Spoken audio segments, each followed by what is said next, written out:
प्रकृति ने हमें बहुत कुछ दिया, सूरज, चांद, सितारे और साथ ही दिया एक अनमोल रत्न धरती, जिस पर कल कल करके बहती नदियां, हिमाच्छादित पर्वत श्रृंखलाएं, वन उपवन और प्राण संजीवनी ढेर सारी वनस्पतियां। प्रकृति की सबसे अनुपम देन है ये वनस्पतियां। एक बार प्रजापति ब्रह्मा जी ने देवी देवताओं को आदेश दिया कि वे अपनी अपनी शक्तियों से विभिन्न प्रकार की वनस्पतियों का सृजन करें। तब सभी देवी देवताओं ने वैसा ही किया। इस प्रकार लक्ष्मी जी ने बिल्व वृक्ष की, कामदेव ने कदम की, यमदेव ने पलाश की और वराहदेव ने दूर्वा व कुशा जैसी वनस्पतियों का आविष्कार किया। देवी देवताओं के द्वारा निर्मित होने के कारण उनके दैवीय गुण भी इन औषधियों में समाहित हो गए और इन्हीं गुणों के कारण ये औषधियाँ बहुत ही विशेष बन गईं और अपनी विशेषता के द्वारा ही ढेर सारे रोगों का निदान करने में आज ये समर्थ हैं। इनका आध्यात्मिक महत्व क्या है, किस प्रकार चिकित्सा में प्रयोग की जाती हैं ये औषधियाँ और कैसे इन्हें मानव के लिए उपयोगी बनाया जा सकता है, इन्हीं सब को लेकर आज हम आपके समक्ष प्रस्तुत हुए हैं।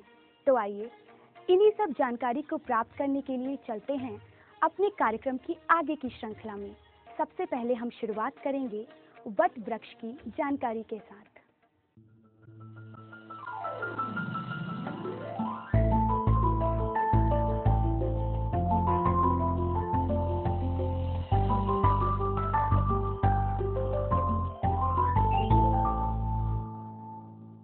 भारतीय परंपरा में, भारतीय संस्कृति में वृक्ष वनस्पतियों का बड़ा महत्व बताया गया है। उसमें भी वट वृक्ष का तो कहना ही क्या। वट वृक्ष का महत्व कई दृष्टियों से बताया गया है। जैसे धार्मिकता की दृष्टि से वट वृक्ष को भगवान शिव का रूप माना गया है। जहाँ गीता में भगवान कृष्ण ने अपने को अश्वत्थ वृक्ष के रूप में कहा और इसी कारण अश्वत्थ को, पीपल को विष्णु का प्रतिरूप मानते हैं, वहीं वट वृक्ष को भगवान शिव का प्रतिरूप मानते हैं। भगवान विष्णु का एक छोटा रूप, बाल मुकुंद का रूप वट पत्र पर सोता हुआ दर्शाया जाता है हमारी संस्कृति में, जिसके लिए बड़ा प्रसिद्ध श्लोक आया है।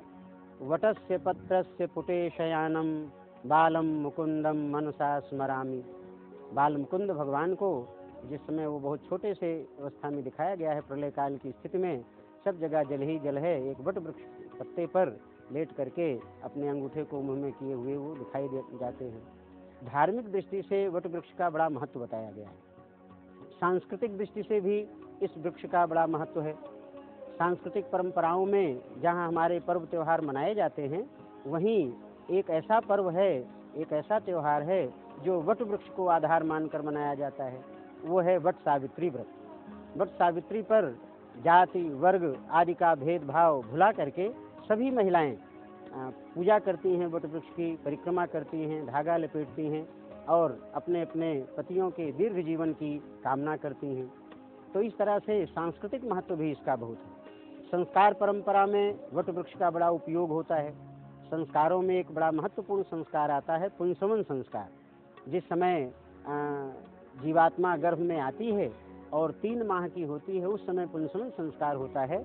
उस समय एक औषधि अवग्रहण का क्रम उसमें रहता है, जिसमें वट वृक्ष की जो जटाएं हैं उसकी जो फुनगी वाला हिस्सा है उसको पीस करके, गिलोय और पीपल की फुनगी भी ले करके तीनों को मिला करके औषधि तैयार की जाती है और उसे गर्भिणी को सुंघाया जाता है। उसका भाव यही रहता है कि इस वट वृक्ष की ऊर्जा, इसकी प्राण ऊर्जा, इसका जीवट, इसका जो विशाल होने का गुण है, ये सारी विशेषताएं गर्भस्थ शिशु में समाहित हों और जन्म लेने वाला शिशु इन सारी विशेषताओं से युक्त हो।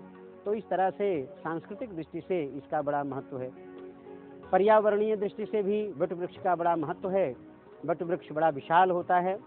इस पे पशु पक्षियों का ये बड़ा श्रेष्ठ आधार है, आश्रय स्थल माना जाता है। पशु पक्षी इस पे निवास करते हैं, रहते हैं इसके ऊपर।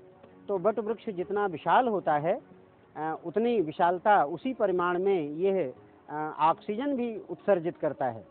समाज को मानवता को, प्राणी मात्र को इसके ऑक्सीजन का लाभ मिलता है।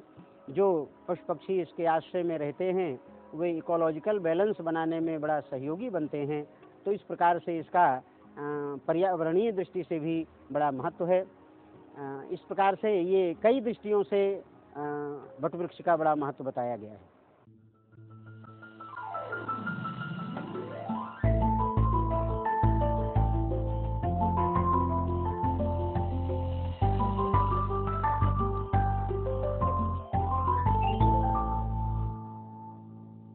आयुर्वेद शास्त्रों में इसे नवग्रोथ और बट के नाम से ज्यादा बताया गया है।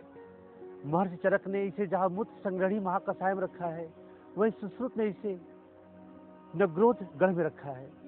महर्षि भाव प्रकाश ने इसे पंचवल्कर में रखा है। जहाँ भी कषाय औषधियों की बात आती है तो इस बट वृक्ष को प्रथम स्थान पर रखा गया है। प्रमेह रोग में प्ररोह के क्वाथ को हम पिलाते हैं और प्रमेह को खत्म कर देते हैं। आयुर्वेद के ग्रंथों में कई औषधि क्षीरों का वर्णन किया गया है, किंतु जो गुण इस बट के क्षीर का है, ऐसा गुण शायद किसी औषध में न मिले। इसके क्षीर का जो प्रयोग की हम बात करते हैं तो दंतशूल, कर्ण बाधिर, कर्ण छेद, कर्णनाद, चाहे कर्णशूल, ऐसी तमाम व्याधियों में इसके क्षीर का हम प्रयोग करते हैं। और जितने प्रकार के व्रण हैं यानी घाव हैं, सारे घाव में हम इसका प्रयोग करते हैं। पुराने से पुराने घाव में भी अगर हम क्षीर भर दें तो घाव ठीक हो जाता है। सुख स्तंभन के लिए भी इसका प्रयोग कराते हैं। फिर इसके छाले क्वाथ का प्रयोग हम कराते हैं डायरिया, डिसेंट्री की कंडीशन में। अगर डायरिया के साथ ब्लड भी ज़्यादा निकल रहा हो तो इससे काढ़े को 2 या 3 बारी देने से ही डिसेंट्री बंद हो जाती है और ब्लड का भी निकलना बंद हो जाता है। प्रजनन संस्थान में चाहे गर्भाशय शोथ हो, स्वेलिंग हो जाए यूट्रस में, चाहे लिकोरिया हो, चाहे रक्त प्रदर हो, सभी में अगर इसी काढ़े का प्रयोग कराया जाए तो मैं समझता हूँ कि फिर उसे कोई तरह की औषधि लेने की आवश्यकता नहीं पड़ेगी। यह बट वृक्ष का प्ररोह है। मूत्र को बिल्कुल ही ब्लॉक करने का इसका गुण है। आयुर्वेद के ग्रंथों में इसके छाल का भी काफ़ी ज़्यादा वर्णन किया गया है। इसके कुछ कषाय बस्ती का प्रयोग किया जाता है पंचकर्मा में। आज पूरे हिंदुस्तान में कषाय बस्ती का जहाँ प्रयोग होता है वहाँ पे बट के इस छाल का प्रयोग किया जाता है।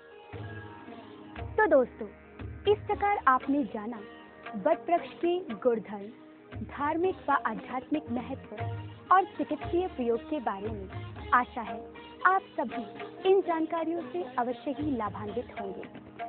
अपने कल्प वृक्ष के नेक्स्ट एपिसोड में हम और भी ढेर सारी वनस्पतियों के बारे में जानकारियां लेकर हाजिर होंगे। तब तक के लिए हमें दीजिए इजाजत। नमस्कार।